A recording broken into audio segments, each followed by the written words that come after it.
Good morning, everybody. I'm Hernando County Sheriff Al Nienhuis. I'm here with some members of our Cold Case Commission, particularly our chair, also the sheriff to our immediate north in Citrus County, Mike Prendergast.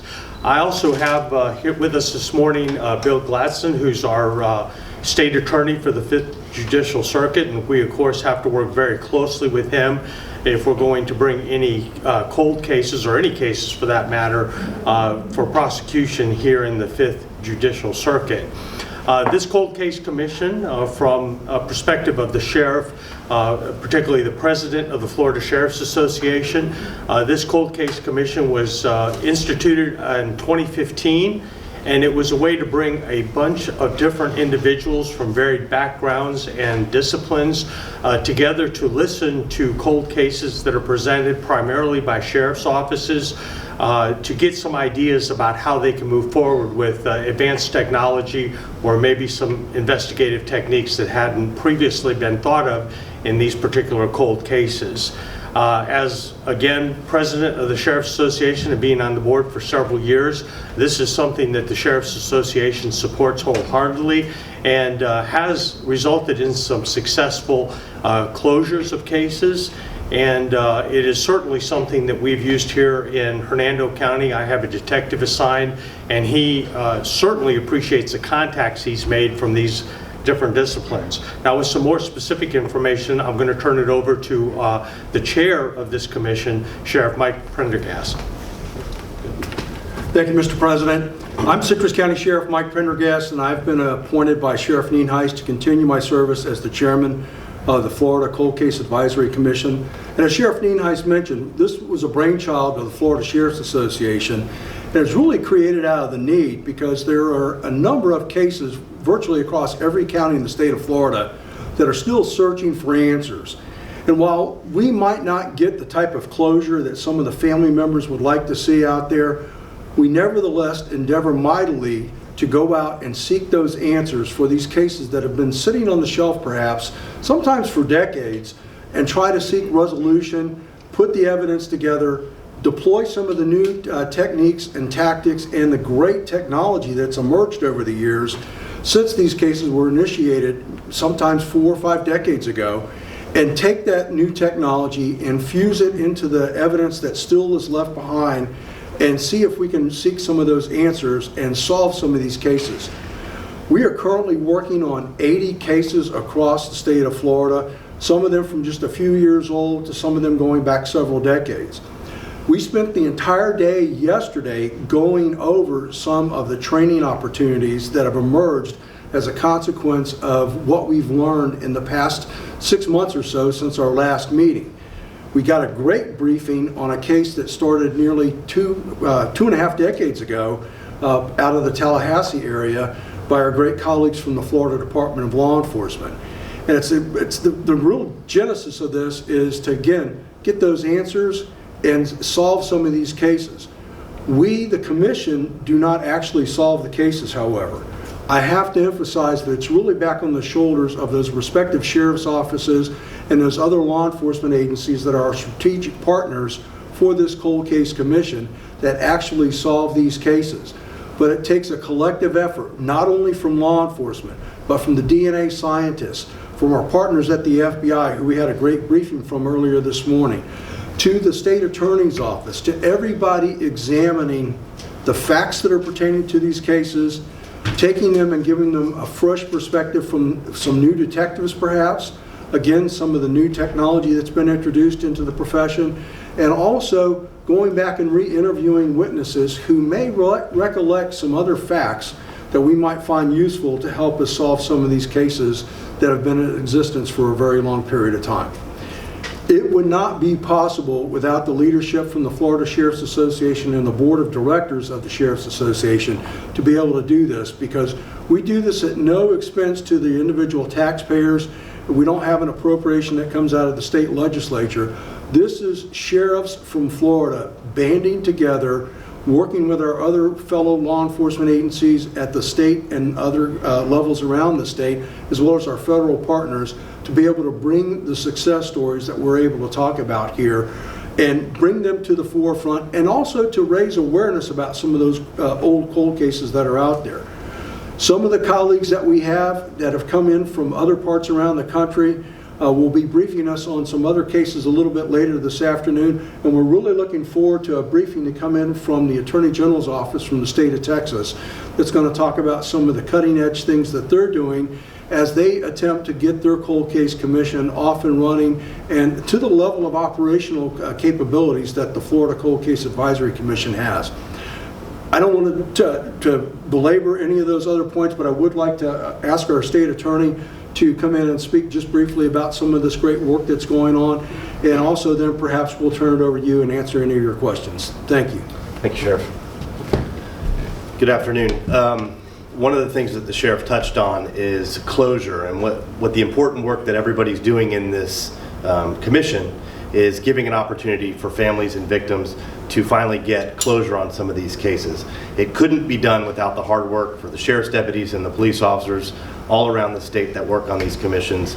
As a prosecutor, that's important to us because, of course, we deal with families and survivors of violent crimes every single day, and we are there for them, but we're there for them because of all the work that's done by the law enforcement agencies. Cases that are cold are difficult already.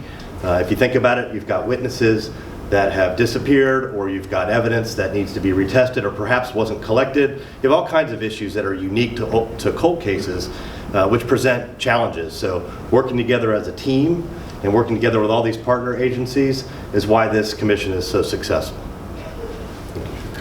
Again, here in Hernando, we're hosting this particular one. It does move through the state to allow different communities to get an idea of what goes on throughout the state on behalf of Florida sheriffs. And now what I'll do is I'll go ahead and open it up. If any of you have any questions for myself or the chair of this commission, Sheriff Prendergast, or from our state attorney, we'll be happy to entertain those. Sheriff, how important is it to have closure for those families, and also the fact that a lot of times, I mean, you touched briefly on it, but a lot of times there may be something that they know or somebody knows that maybe they thought was nothing. Absolutely. Go ahead. Well, you know, the thing is that the family will never have a true sense of closure, and I want to thank Ryan for really introducing that concept to us yesterday when we were undergoing the training, because their loved one is missing. Their loved one was killed under a set of circumstances that we may never get to the full depth of the facts surrounding that death of that loved one for that family member and be able to give them that type of thing, because they don't know what they've missed out on for the years or decades following the death of that loved one. And in some cases, we don't know where that loved one may be. It took 20 plus years for one of those cases to get solved. So it's not closure, but it's answers. And the simple things to say, oh yeah, we've closed that case and we've got a conviction or we got a confession and that person's in jail, like the case that we were talking about from Tallahassee going back over 2 decades ago. But there are still loved ones out there wanting for all of those things that that person that was killed could have contributed to their life and to their futures. So it's a sense of, okay, we've solved the case, but there's still all of that vacantness that's left in the hearts of those loved ones who are left behind. And it's a touching and very telling story. And I cannot recall the name of the person that wrote that poem yesterday and recited that poem yesterday, but Ryan, I will get that, and we'll definitely share that on our social media whenever we get back to the office today, to talk about that sense of lostness among those family members who've had somebody taken from them prematurely, and without them being able to say goodbye, without them to be able to say for the final time, I love you, Dad, I love you, Mom, or to a child that was abducted and then murdered later on, for a parent to be able to say all those things that they would have wanted to say until that child reached adulthood. So it's very tough. It's very tough and difficult. And again, some of these facts that are buried out there, this new technology that we're getting, some of the touch DNA that we're allowed to use, which is one of our priorities, to gather more DNA. The Sheriff's Association wants to have some rapid DNA capabilities, and we're hopeful that the legislature is going to see fit to help us out with some of that as a priority, to help sheriffs be able to get that DNA into the system and help us perhaps solve some of these other cases that are out there that are looking for answers and looking for those solutions that have been out there for a very, very long time.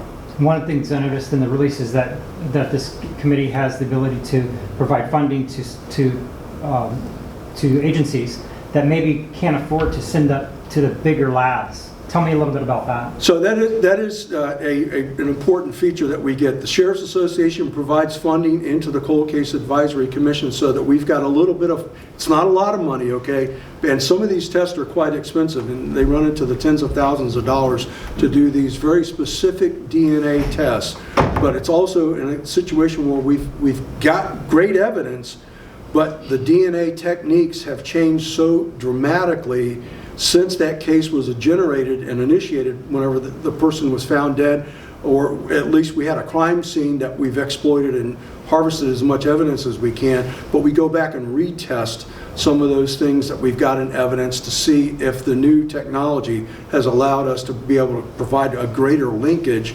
And also the other thing that's out there are a lot of DNA registries out there across the country right now that we are getting access to and that folks are being able to find information about.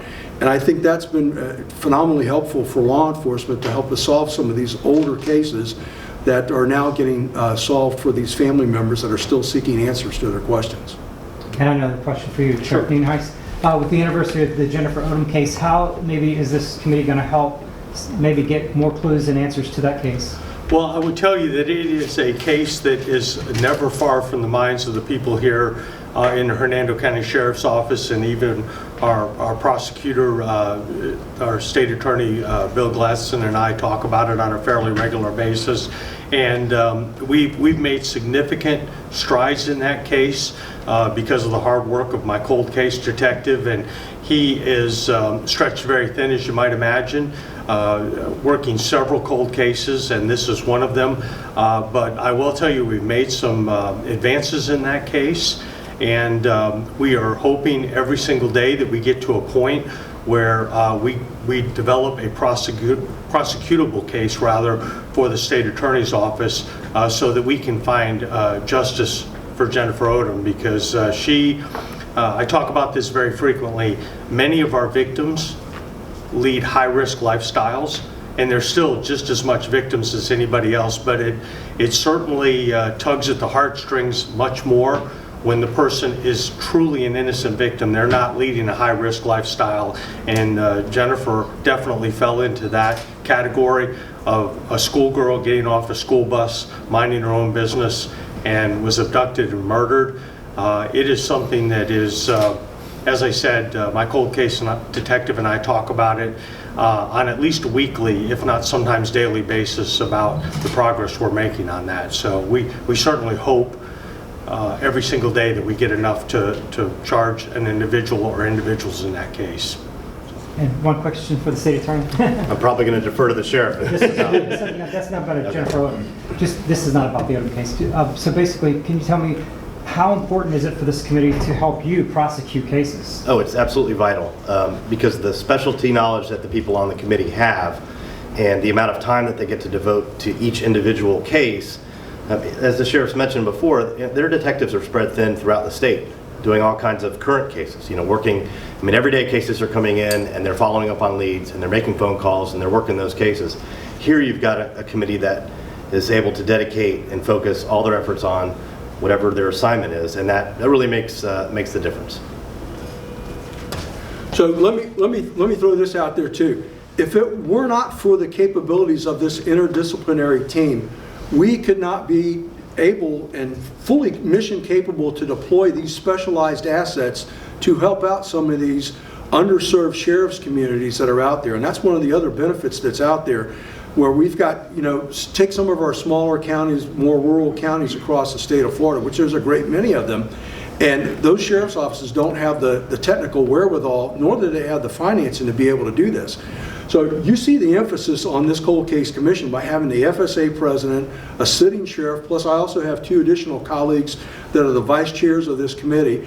We've got our state attorney here paying attention to this. This is important for the folks that are out there. And if for nothing else, we're talking to folks right now and giving them an opportunity to recollect perhaps a fact or two going back for a few years or maybe a few decades about something that occurred, and it might trigger that thought. And if we can do that a couple of times a year to raise that awareness, we might be able to solve some of these other missing person cases that are out there. And I want to thank Dr. Erin Kimmerly. I don't see her over here right now. Well, she's back over here from the University of South Florida, who's done some fantastic science and helped us as we work towards solving some of these cases. And we're going to bring forward some additional initiatives here from the Cold Case Commission and the Florida Sheriff's Association to bring more awareness about the missing persons that are still unknown and unsolved here in the Sunshine State. And thank you, Dr. Kimmerly, for bringing that to our attention last week when we had a meeting in my office up in Inverness. And so we're going to talk a little bit more about missing persons and perhaps resurrect something that occurred several years back called Missing Persons Day in Florida. And so look forward to seeing some additional information coming out from us on that topic in the not too distant future. And again, it's our ability to raise that awareness and have that platform to talk to folks about it and be able to serve those needs of those family members that are still searching for answers about the loved ones from their family who went missing here in Florida. Any other questions? All right. Again, thank you very much. One final thing that Sheriff Prendergast mentioned, and I will mention it, it's not directly related to the Cold Case Commission, but I think it will indirectly help them. Something that's an initiative of mine as president of the Florida Sheriff's Association, as well as my fellow sheriffs voted to make it a priority this year, is trying to get some rapid DNA technology into our booking areas to get an individual who's arrested for a qualifying offense, get their DNA in the system quickly, and if they're wanted for a very serious crime, it will return a hit within an hour and a half. And so that's a huge benefit. If they're wanted for things like murder or kidnapping or rape or a terrorist event, that we will know within an hour and a half. As it stands right now, we send that DNA to Tallahassee, and it can take some time to get it tested and get the hit back. So that's a huge benefit. Another benefit that we see as this gets rolled out, we're going to start this year with a pilot program of just a handful of sheriff's offices, assuming the funding goes through in the state legislature. But once that gets rolled out, that will be up to 40 to 50,000 tests each year that FDLE will not have to do for those people that are arrested, and that will allow them to focus on some of this more technical testing that we're talking about from actual evidence from crime scenes, and hopefully speed up that process because they're stretched thin as well. It's certainly not their fault that it takes a while because lab techs are hard to come by and they are overwhelmed with as law enforcement agencies know more and more about what DNA can do, they obviously are sending more and more evidence to FDLE. And so if we can take some of that burden off of them and get it done in the booking station, I think it's going to be a win-win for the citizens of the state of Florida. So again, thank you all. If you don't have any other questions, thank you for coming.